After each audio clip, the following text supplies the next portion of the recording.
Hello everyone, welcome back to Ajith movie motives YouTube channel. నేను ఈ వీడియోలో రీసెంట్గా కమల్ హాసన్ గారు, త్రిష గారు, సింబు గారు లీడ్ రోల్స్లో నటించిన థగ్ లైఫ్ అనే మూవీని ఎక్స్ప్లెయిన్ చేయబోతున్నాను. రంగరాయ శక్తిరాజుకి సొంత కొడుకులా పెంచుకున్న అమర్ ఎందుకు వెన్నుపోటు పొడుస్తాడు? అమర్ చెల్లి చంద్రాన్ని తీసుకొస్తానని ఇంద్రాన్ని తీసుకొచ్చి త్రిష గారిని ఏం చేశారు? ఇదంతా తెలుసుకోవాలంటే మూవీ చూడాల్సిందే. ఇంకా ఏం మాత్రం లేట్ చేయకుండా షార్ట్ అండ్ స్వీట్గా మూవీని అయితే ఎక్స్ప్లెయిన్ చేస్తాను. అంతకంటే ముందు మీకేం చేయాలో తెలుసు కదండి, చిన్న లైక్ అండ్ స్మైల్తో వీడియోని స్టార్ట్ చేసేయండి. మూవీ ఓపెన్ అవగానే రంగరాయ శక్తిరాజు ఇప్పుడు పొలాల్లో వ్యవసాయం చేసుకుంటూ ఉంటాడు. ఒక గ్యాంగ్స్టర్గా ఉన్న శక్తిరాజు ఇప్పుడు పొలాల్లో వ్యవసాయం చేసుకోవడానికి రీజన్ ఏంటి? ఇదంతా ఫ్లాష్ బ్యాక్లో చూపిస్తారు. ఫ్లాష్ బ్యాక్ ఓపెన్ అవగానే ఒక ఏరియాలో రంగరాయ శక్తిరాజు అండ్ ఇంకో గ్యాంగ్స్టర్ ఇద్దరు ఒక డీలింగ్ మాట్లాడుకుంటున్నారు. అదే ప్లేస్కి అమ్మర్ అనే ఒక చిన్న పిల్లాడు వాళ్ళ నాన్న పేపర్ వేయడానికి వస్తారు. అక్కడికి వచ్చిన తర్వాత వీళ్ళ గ్యాంగ్ డిస్కషన్స్లో ఉంటే కొంతమంది పోలీసులు రంగరాయ శక్తిరాజు మీద అటాక్ చేయడానికి వస్తారు. ఈ అటాక్ లో అతన్ని కాపాడడానికి వాళ్ళ మనుషులందరూ కాపాడుతారు. శక్తిరాజు కూడా వాళ్ళతో ఫైట్ చేసి ఫైనల్ గా అక్కడ నుంచి తప్పించుకొని వచ్చేస్తాడు. అందుకు కారణం ఆ చిన్న పిల్లాడు అమర్ కావడంతో అమర్ని దత్తత తీసుకొని అప్పటి నుంచి అతనే పెంచుతాడు. ఇక నుంచి నేనే నిన్ను పెంచుతాను, నీకు ఒక చెల్లి చంద్ర ఉంది కదా, మీ చెల్లి చంద్రాని కూడా ఈ భూమి మీద ఎక్కడ తను బ్రతుకున్నా తిరిగి నీ దగ్గర తీసుకొస్తానని మాటిచ్చి సొంత కొడుకులాగా పెంచుతాడు. కొన్ని సంవత్సరాల తర్వాత రంగరాయ శక్తిరాజుకి ఒక తమ్ముడు ఉంటాడు. అతని పేరు మాణిక్యం. ఎప్పుడు శక్తిరాజే అన్నిట్లోనూ లీడ్ తీసుకుంటున్నాడు. మాణిక్యంకి కొంచెం కూడా రెస్పెక్ట్ ఇవ్వట్లేదని ఎప్పుడు ఫీల్ అవుతూ ఉంటాడు. ఈ క్యారెక్టర్ ని నాజర్ గారు ప్లే చేసి ఉంటారు, మాణిక్యం క్యారెక్టర్ ని. మాణిక్యంకి ఒక అందమైన కూతురు కూడా ఉంటుంది. ఆమె ఒక అతన్ని ప్రేమించి మోసపోయి ఉంటుంది, ప్రెగ్నెంట్ చేసి వదిలేసి ఉంటాడు. అతనితో ప్రేమలో ఉన్న విషయం కాలేజ్ మొత్తం తెలియడంతో ఇప్పుడు అతను మోసం చేశాడని ఫుల్ ఎమోషనల్ అయిపోయి, నాన్న నా చావు కారణం వాడే, నేను నీకు సారీ చెప్తున్నానని లెటర్ రాసి సూసైడ్ చేసుకొని చనిపోతుంది. మాణిక్యం కూతుర్ని మోసం చేసి చనిపోయేలా చేసిన శివగురు కొడుకు ఫ్రెండ్స్ తో ఒక ట్రిప్కి వెళ్తున్నాడని శక్తిరాజుకు తెలిసి అమర్ అండ్ శక్తిరాజు వీళ్ళిద్దరూ కలిసి మాణిక్యాన్ని నీ కూతురు నా కూతురు లాంటిది, వాడిని వదిలిపెట్టానని తమ్ముడు కూతురికి అలా చేసినందుకు అతని మీద కోపంతో అతని మీద అటాక్ చేసి షూట్ చేసి చంపేస్తాడు. ఆల్రెడీ ఇంతకుముందే రంగరాయ శక్తిరాజు మీద అటాక్ చేసింది శివగురునే. ఇంతకుముందు కొన్ని సంవత్సరాల క్రితం అటాక్ చేసింటారు కదా, వీళ్ళకి సంబంధించిన వాళ్ళే. ఇప్పుడు సొంత కొడుకుని చంపేయడంతో కోపంతో పగతో రగిలిపోతూ ఉంటాడు శివగురు. దీంతో పోలీసులకి విషయం తెలిసి రంగరాయ శక్తిరాజును అరెస్ట్ చేసి తీసుకెళ్లడానికి స్టేషన్కి వచ్చి తీసుకెళ్తుంటే మాణిక్యం అమర్ వీళ్ళందరూ ఎందుకు అనవసరంగా నువ్వు ఇంత కష్టపడతావు, జైల్లోకి వెళ్ళానంటే అన్నయ్య నీ కూతురు నా కూతురు లాంటిదే, మన కూతురికి అన్యాయం జరిగింది, సో నేను న్యాయం చేశాను, ఇలా వెళ్ళి అలా తిరిగి వచ్చేస్తాను చూడని జైల్లోకి వెళ్తాడు రంగరాయ శక్తిరాజు. ఇప్పుడు వాళ్ళ బిజినెస్ లో మొత్తం బాధ్యతలన్నీ అమ్మర్కే అప్పగిస్తాడు. ఈ విషయం మాణిక్యంకి నచ్చదు. ఇప్పుడు కూడా వాడికి అప్పగిస్తున్నాడంటే కనీసం నేను ఒకడు ఉన్నానని పట్టించుకోవడాన్ని మందు తాగి ఫుల్ ఫ్రస్ట్రేట్ అయిపోయి మాణిక్యం వాళ్ళ అన్న మీద కోపమంతా అమర్తో చెప్తున్నాడు. ఇంకోవైపు జైల్లో ఉన్న రంగరాయ శక్తిరాజు దగ్గరికి ఇంద్ర అనే ఒక అమ్మాయి వస్తుంది. ఇంద్ర ఎవరంటే చిన్నప్పుడే అమర్కి వాళ్ళ చెల్లి చంద్రాన్ని తీసుకొచ్చి ఇస్తానని చెప్పింటాడు కదా, చంద్రాన్ని వెతుకుతూ ఒక రెడ్ లైట్ ఏరియాలో ఇంద్ర దొరుకుతుంది. చూడ్డానికి ఇంద్ర అందంగా ఉండడంతో ఈ క్యారెక్టర్ ని త్రిష గారు ప్లే చేస్తుంటారు. అందంగా ఉండడంతో లవ్ చేసి తన దగ్గరికే తీసుకొచ్చేసింటాడు. ఎంత ప్రేమిస్తున్నా అని చెప్పినప్పటికీ మన పాయింట్ ఆఫ్ వ్యూలో ఇది ఒక ఇల్లీగల్ అఫేరే. భార్య ఉన్నా కూడా ఇంద్రాని తీసుకొచ్చి ఇంద్రాతో టైం స్పెండ్ చేస్తున్నాడు. ఇంద్ర కూడా రంగరాయ శక్తిరాజు అంటే చాలా ఇష్టం. ఇప్పుడు స్టేషన్లోకి వచ్చి జైల్లో శక్తిరాజుతో ప్రేమగా మాట్లాడుతుంది. అతను కూడా ఇంద్రాతో వాళ్ళు ఇంతకు ముందు కలిసినప్పుడు ఎలా ఉండేవాళ్ళు, శక్తిరాజుకి ఇంద్ర అంటే ఎంత ఇష్టం, ఇదంతా ఎక్స్ప్లెయిన్ చేస్తాడు. ఆ తర్వాత ఆ రోజు రాత్రి శక్తిరాజు కూతురు పబ్లో ఏడుస్తోంది, ఇంటికి రావట్లేదని అమ్మర్కి తెలిసి అమ్మర్ వాళ్ళ మనుషులతో పబ్కి వెళ్ళి శక్తిరాజు కూతురుతో నీకేమైంది, ఎందుకు ఇంటికి రావట్లేదని, నేను ఆ ఇంటికి రానని ఏడుస్తూ ఉంది. ఎందుకంటే ఆమె ఒక అతన్ని ప్రేమించుంటుంది, వేరే క్యాస్ట్ అని చెప్పి శక్తిరాజు ఒప్పుకోడేమో. అమర్తో అంటే నాన్న జైల్లో నుంచి బయటకు వచ్చిన తర్వాత నేను అతనితో మాట్లాడతానని అక్కడ నుంచి తీసుకెళ్తాడు. ఆ తర్వాత ఫైనల్గా రంగరాయ శక్తిరాజు జైల్లో నుంచి బయటకు వస్తాడు. అమరే దగ్గరుండి తీసుకొస్తాడు. జైల్లో నుంచి బయటకు వచ్చిన తర్వాత ఈ విషయం నా భార్య లక్ష్మికి చెప్పొద్దని నేరుగా ఇంద్రా దగ్గరికి వెళ్ళి ఇంద్రా ఇంట్లో 2 days టైం స్పెండ్ చేస్తాడు. తనతో 2 రోజులు ఇంద్రాతో గడిపి ఆ తర్వాత ఇంటికి వెళ్తాడు వైఫ్ లక్ష్మిని చూడడానికి. లక్ష్మికి ఈ విషయం తెలిసి లక్ష్మి రంగరాయ శక్తిరాజు మీద ఫుల్ కోపంతో ఉంటుంది. వెళ్ళి శక్తిరాజు లక్ష్మిని కన్విన్స్ చేయడానికి ట్రై చేస్తాడు, తనతో ప్రేమగా మాట్లాడడానికి. కొద్దిసేపు వీళ్ళ మధ్య కాన్వర్జేషన్ జరిగిన తర్వాత శక్తిరాజు జనరల్గా అందరికీ ఈ వయసులో షుగర్లు బీపీలు వస్తాయి, నాకు ఈ అలవాటు వచ్చింది, నన్నేం అనుకు, నాకు నువ్వంటేనే ఎక్కువ ఇష్టం అని లక్ష్మితో చెప్తున్నాడు. దీనికి ఏం తక్కువ లేదని భార్య చెప్తుంది లక్ష్మి. శక్తిరాజు కూతురు ఒక అబ్బాయిని ప్రేమించుంటుంది కదా, తక్కువ క్యాస్ట్ కలిగిన వాడిని. ఇప్పుడు అమర్ ఈ విషయం శక్తిరాజుతో చెప్తే తన కూతురు వచ్చి కాళ్ళు పట్టుకొని ఏడ్చేస్తుంది. నాన్న నాకు వాడంటే చాలా ఇష్టం, చాలా మంచోడు నాన్న, వాళ్ళకి ఫైనాన్షియల్గా ప్రాబ్లమ్స్ ఉన్నప్పటికీ నన్ను బాగా చూసుకుంటాడు, మాకిద్దరికి పెళ్లి చేయని వేడుకుంటుంది. తక్కువ క్యాస్ట్ అయినప్పటికీ శక్తిరాజు పెద్ద మనసుతో తన కూతురికి పెళ్లి చేస్తాడు అంగరంగ వైభవంగా. ఇక్కడే జింగిజా జింగి జింగి చా అనే సాంగ్ వస్తుంది. ఈ పెళ్లికి ఇంద్ర కూడా వస్తుంది. ఇంద్రతో అమర్ మాట్లాడతాడు. రంగరాయ శక్తి దగ్గర ప్యాత్రోస్ అండ్ ఇంకొక అతను వర్క్ చేస్తూ ఉంటారు. ఐ మీన్ సొంత మనుషుల్లాగా వాళ్ళు చేసే డీలింగ్స్ లో పక్కనే ఉండి. ఇప్పుడు వీళ్ళందరూ కలిసి కారులో వెళ్తుంటే వీళ్ళ మీద కొంతమంది అటాక్ చేస్తారు. ఈ అటాక్ లో శక్తిరాజు ఇంజూర్ అవుతాడు. వెంటనే బాడీ మీద కొన్ని గాయాలతో హాస్పిటల్లో వెళ్ళి ట్రీట్మెంట్ చేసుకుంటాడు. ఈ అటాక్ చేసింది శివగురు వాళ్ళ కొడుకులు, వాళ్ళ వారసులు. ఇంతకుముందు మొదట్లో రంగరాయ శక్తిరాజు మీద అటాక్ చేసింటారు కదా, వాళ్ళకి సంబంధించిన వాళ్ళే అటాక్ చేస్తూ ఉంటారు అప్పుడప్పుడు ఇలా శక్తిరాజు మీద. అయితే ఇంకోవైపు రంగరాయ శక్తిరాజుని వాళ్ళ గ్రూప్ ని పట్టుకోవాలని జై కుమార్ అనే ఒక పోలీస్ ఆఫీసర్ ట్రై చేస్తూ ఉంటాడు. ఇప్పుడు అతను హాస్పిటల్లో ఉన్న శక్తిరాజు దగ్గరకు వచ్చి, ఒక శక్తిరాజు పోతే ఇంకొక శక్తిరాజు పుట్టుకొస్తాడు, నేను వెతుకుతున్న క్రిమినల్స్ బయట ఉన్నారు, వాళ్ళందరినీ ఒకేసారి పట్టుకొని నేలమట్టం చేసేయాలని చిన్న వార్నింగ్ ఇచ్చి అక్కడి నుంచి వెళ్ళిపోతాడు. ఆ తర్వాత అమర్ శక్తిరాజుని చూడడానికి వచ్చి, ఇప్పుడు ఎలా ఉంది, సమయానికి నేను ఆ టైంలో లేదు అని అంటే శక్తిరాజు కోపం వచ్చి, నువ్వు ఎక్కడికి వెళ్ళావురా, అంత ఇంపార్టెంట్ పని ఏంటి నీకు అని అంటే శక్తిరాజుతో అమర్, నేను ఒక ఇంపార్టెంట్ పని మీద బయటికి వెళ్ళాను అని అంటే, ఇంపార్టెంట్ పనా, నాకంటే ఇంపార్టెంట్ పని నీకేది ఉంటుందిరా అని అంటే, ఏంటండి నన్ను అనుమానిస్తున్నారని అమర్కి శక్తిరాజు మీద లైట్గా కోపం వస్తుంది, నన్నే అనుమానిస్తున్నారని. దాంతో శక్తిరాజు వైఫ్ లక్ష్మి, ఏమండి అమర్ని నేనే దగ్గరుండి తీసుకెళ్లాను, మీ కూతురు ప్రెగ్నెంట్గా ఉండింది, అబార్షన్ అయిపోయిందని. అమర్ ఫుల్ అప్సెట్ అయిపోతాడు.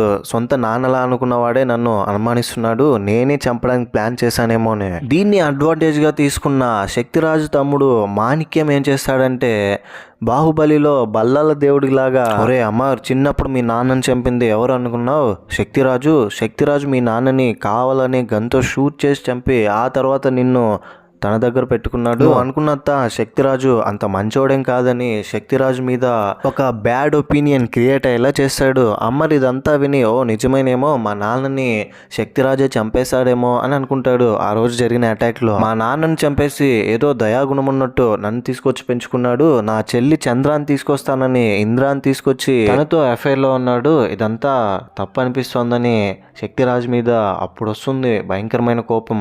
వాళ్ళందరి దగ్గరికి వెళ్ళి శక్తిరాజు మీద ఉన్న కోపాన్ని బయట పెట్టకుండా చాలా కామ్గా ఉంటాడు. ఆ తర్వాత శక్తిరాజు, అమర్, శక్తిరాజు తమ్ముడు మాణిక్యం, శక్తిరాజుతో ఉండే ప్యాత్రోస్, ఇంకొకతను, వీళ్ళందరూ కలిసి ఒక పని మీద హిల్సాకి వెళ్తారు. మంచు కొండల్లో వెళ్తూ ఉండగా లొకేషన్ బాగుందని చుచ్చుపోసుకోవడానికి కార్ ఆపి వెళ్ళి శక్తిరాజు చూస్తుంటే తన పక్కన ఉన్న వాళ్ళందరూ ఒక్కసారిగా శక్తిరాజు మీద అటాక్ చేస్తారు.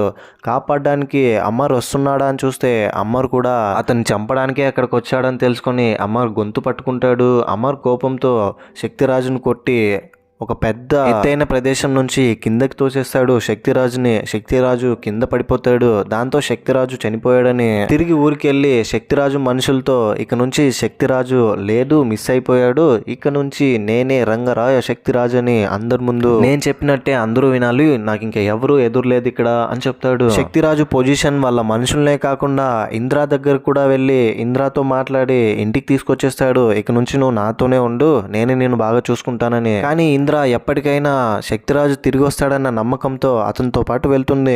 ఆ తర్వాత శక్తిరాజు ఒక ప్లేస్ లో పడిపోయి ఉంటాడు. సడన్ గా అతనికి స్పృహ వచ్చి అక్కడికి వెళ్తే కొంతమంది మనుషులు అక్కడ నివసిస్తూ ఉంటారు.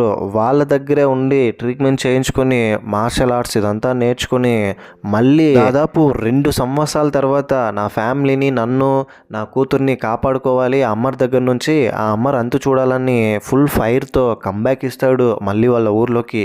ఈ విషయం విషయం మెల్లగా అమర్కి, మాణిక్యంకి, వాళ్ళ మనుషులందరికీ తెలిసి ఏంటి రంగరాయ శక్తిరాజు మళ్ళీ తిరిగి రాబోతున్నాడని శక్తిరాజు దగ్గర వర్క్ చేసిన ప్యాత్రో కొంతమంది మనుషులతో రైల్వే స్టేషన్లో శక్తిరాజు మీద అటాక్ చేస్తారు. అయితే శక్తిరాజు ఇప్పుడు ఫుల్ పవర్ఫుల్గా మారిపోయి ఉంటాడు కదా, అతనికి మార్షల్ ఆర్ట్స్ అంతా వచ్చేసి ఉంటుంది. వాళ్ళతో ఫైట్ చేస్తాడు, అతన్ని కాపాడుకుంటాడు. అమర్ మాణిక్యానికి భయం వేస్తుంది. అమర్ ఏమో ఒకటి శక్తిరాజు అయినా చేస్తాడు, నేనైనా చేస్తాడు, ఇద్దరిలో ఎవరో ఒకరు ఖచ్చితంగా చనిపోతాము, మిగిలిన వాళ్ళు మన బిజినెస్ అంతా చూసుకుంటారులే అని ధైర్యంగా ఉంటాడు. రంగరాయ శక్తిరాజు దగ్గర ఎంత కాదనుకున్నా అందరూ వెన్నుపోటు పొడిచేవాళ్ళు కాదు, నమ్మకంగా ఉండేవాళ్ళు కొంతమంది ఉంటారు కదా, వాళ్ళు ఇప్పుడు రంగరాయ శక్తి దగ్గరికి వచ్చి అతనికి సపోర్టర్గా నిలబడతారు. వీళ్ళందరూ కలిసి శక్తిరాజును ఇంటికి తీసుకెళ్తారు. ఇంటికి తీసుకెళ్ళిన తర్వాత శక్తిరాజు కూతురుని చూసి ఫుల్ ఎమోషనల్ అయిపోతాడు. అప్పటికే ఒక మనవడు కూడా పుట్టేసింటాడు అతనికి. కానీ శక్తిరాజు మిస్ అయిపోయిన తర్వాత తన భార్య లక్ష్మికి ఒక యాక్సిడెంట్ అయి ఉంటుంది. యాక్సిడెంట్లో తలకి బలమైన గాయం తగలడం వల్ల గతాన్ని మర్చిపోయి ఉంటుంది, ఎవరిని గుర్తుపట్టలేని పరిస్థితి. శక్తిరాజుకి ఈ విషయం తెలిసి అంత సీన్ లేదు, నన్ను గుర్తుపడుతుంది నా భార్య లక్ష్మి, నా భార్యకి నేనంటే చాలా ఇష్టమని లక్ష్మిని వెళ్ళి మాట్లాడిచ్చినా గుర్తుపట్టలేదు. లక్ష్మి శక్తిరాజుని గుర్తుపట్టకపోవడంతో అక్కడి నుంచి దూరంగా వెళ్ళిపోతుంది అసహించుకొని. ఇది శక్తిరాజుకి చాలా బాధనిస్తుంది. నా భార్య ఈ సిచ్యువేషన్కి రావడానికి కారణం ఆ అమర్ గాడు, నా తమ్ముడు మాణిక్యమే కారణమని ఎలాగైనా వాళ్ళ అంతు చూడాలనుకుంటాడు. అమర్ ఇంద్రాతో ఎందుకని నువ్వు మళ్ళీ మళ్ళీ వాడినే తలుచుకుంటున్నావు, కొంచెమైనా బుద్ధి ఉందా నీకు, నా గురించి కూడా ఒకసారి ఆలోచించు, నువ్వు నాతో ఉంటే నేను హ్యాపీగా ఉంటాను, నాకున్నదల్లా నువ్వే, నీకు తప్ప నాకెవరూ లేదంటే ఇంద్ర నా లైఫ్ కంప్లీట్గా శక్తిరాజుకి అంకితం, ఎందుకంటే నేను రెడ్ లైట్ ఏరియాలో కష్టపడుతుంటే నన్ను కాపాడి ఇక్కడ తీసుకొచ్చి నాకు మంచి జీవితాన్ని ఇచ్చాడు, నీతో ఉండడం కుదరదు అని అంటే అమర్ కోపం వచ్చి శక్తిరాజు కూడా ఈ ప్లేస్లో ఉంటే ఇదే చేసేవాడు, మేమిద్దరం ఇప్పుడు కొట్టుకుంటే ఎవరో ఒకరే గెలుస్తాం, ఒకరు చనిపోతాం, వాళ్ళతోనే కదా ఉంటావు, నాతోనే నువ్వు ఉండు అని చెప్తాడు. సరేలే నీ మనసులో ఆ రంగరాయ శక్తిరాజే ఉన్నాడు కదా అని అమర్ అక్కడి నుంచి వచ్చేస్తాడు తన మీద కోపంతో. శక్తిరాజు అతని తమ్ముడు మాణిక్యం ఉన్న ప్లేస్ తెలుసుకుని మాణిక్యం దగ్గరికి వెళ్ళి ఎలాంటి కనికరం లేకుండా షూట్ చేసి చంపేస్తాడు. నన్నే మోసం చేస్తారా అని, చిన్నప్పటి నుంచి మిమ్మల్ని ఎంత బాగా చూసుకుంటానని మీకే తెలుసు కదా ఎందుకని ఇలా చేశారని. ఇప్పుడు మిగిలింది కేవలం అమర్ మాత్రమే. అమర్ దగ్గరున్న ఇంద్రాకి రంగరాయ శక్తిరాజు ఫోన్ చేసి మాట్లాడతాడు, నా దగ్గరకు వచ్చేయమని. ఒకరినొకరు చూసుకుంటారు. ఫోన్లో మాట్లాడుతూ ఆపోజిట్ ఇంట్లోనే ఉంటాడు శక్తిరాజు ఇంద్రాని చూస్తూ. అమర్ అక్కడి నుంచి వెళ్తూ వెళ్తూ ఇంద్రాని తనతో పాటు పిలిస్తే అతనితో రానని ఇంద్రా చెప్పేస్తుంది. రంగరాయ శక్తిరాజు ఒక ఇంట్లో ఉన్నాడని ఆ ఇంట్లో ఒక బాంబ్ బ్లాస్ట్ ప్లాన్ చేస్తారు శివగురు అండ్ వాళ్ళ మనుషులు. ఈ బ్లాస్ట్ లో కూడా రంగరాయ శక్తిరాజు ప్రాణాలతో బయటపడతాడు గాయాలతో. ఆ తర్వాత ఆఫీసర్ జై కుమార్ రంగరాయ శక్తిరాజును చూసి ఇంటికి తీసుకెళ్లి ట్రీట్మెంట్ చేయిస్తాడు. జై కుమార్ భార్య యానా తను ఒక డాక్టర్ కావడంతో దగ్గరుండి తనకు జరిగిన సిచ్యువేషన్స్ అన్నిటినీ ఎక్స్ప్లెయిన్ చేసి గాయాలకు మందులు రాస్తూ ఉంటే మీలాంటి గ్యాంగ్స్టర్స్ కూడా నేను ట్రీట్మెంట్ చేయాల్సి వస్తుందని యానా శక్తిరాజుని చూసి విసుగ్గుంటుంది. కొద్దిసేపు వీళ్ళ మధ్య కాన్వర్జేషన్ అయిన తర్వాత యానా అసలు పేరు చంద్రకి అమర్ అనే ఒక అన్న ఉన్నాడు, చిన్నప్పుడు వాళ్ళిద్దరూ విడిపోయారు అన్న విషయం శక్తిరాజుకు తెలుస్తుంది. ఏమ్మా నీ పేరు చంద్రానే కదా, మీ అన్న అమర్ నాకు తెలుసు అంటే తెలుసా, ఎక్కడున్నారు, మా అన్న బాగానే ఉన్నారు కదా, ఎవరు అంటే మీ అన్నని నేనే పెంచుతున్నాను, నా దగ్గరే ఉన్నాడు, ఎక్కడైతే మీరిద్దరు విడిపోయారో అక్కడికే అతన్ని పిలిపిస్తా అని అమర్కి ఫోన్ చేసి, చూడు అమర్ ఇదంతా ఎక్కడ స్టార్ట్ అయిందో అక్కడికే రా అని అమర్ని ఆ ప్లేస్ పిలిపిస్తాడు. చంద్ర ఎంతో ఆనందంతో వాళ్ళ అన్నయ్య అమర్ని చూడాలని వెయిట్ చేస్తూ ఉంటుంది. ఫైనల్గా అక్కడికి అమర్తో పాటు శివగురు వాళ్ళ మనుషులు కూడా వస్తారు. వాళ్ళందరినీ శక్తిరాజు ఫైట్ చేసి చంపేస్తాడు. అమర్తో కూడా ఫైట్ చేస్తాడు. వీళ్ళిద్దరి మధ్య బిగ్ ఫైట్ నడుస్తుంది. చెప్పు చిన్నప్పుడు మా నాన్నని చంపింది నువ్వే కదా అంటే, ఒరే పిచ్చోడా నేనెందుకు మీ నాన్నని చంపుతాను, మీ నాన్నని చంపింది నా తమ్ముడు మాణిక్యం, న్యూస్ రిపోర్టర్ అని చూడకుండా చంపేశాడు, నువ్వు ఇదంతా నమ్మి నన్ను అపార్థం చేసుకున్నావని, ఇదిగో ఇప్పుడు నీకు చిన్నప్పుడు నేను ఏదైతే తీసుకొచ్చి ఇస్తానని మాట ఇచ్చానో అది ఇస్తున్నానని చంద్ర గురించి చెప్పి చంద్రాని అమర్తో మాట్లాడిస్తాడు. చంద్రాని చూసిన తర్వాత అమర్ చాలా హ్యాపీగా ఫీల్ అవుతాడు. ఫైనల్గా నా చెల్లిని నేను చూసేశాను, నేను సంతోషంగా చనిపోతానని అమర్ చనిపోతాడు. చిన్నప్పుడు విడిపోయిన వాళ్ళ అన్నని ఇప్పుడు కలిసిన వెంటనే అమర్ చనిపోవడంతో చంద్ర చాలా బాధపడి ఏడ్చేస్తుంది. అన్నయ్య అన్నయ్య అని సొంత బిడ్డలా పెంచుకుంటున్న అమ్మారిని చంపినందుకు రంగరాయ శక్తిరాజు కూడా చాలా ఏడుస్తాడు. సొంత వాళ్ళనే తన చేతుల్లోనే చంపుకోవాల్సిన పరిస్థితి ఈ గ్యాంగ్స్టర్ లైఫ్లో ఉంది.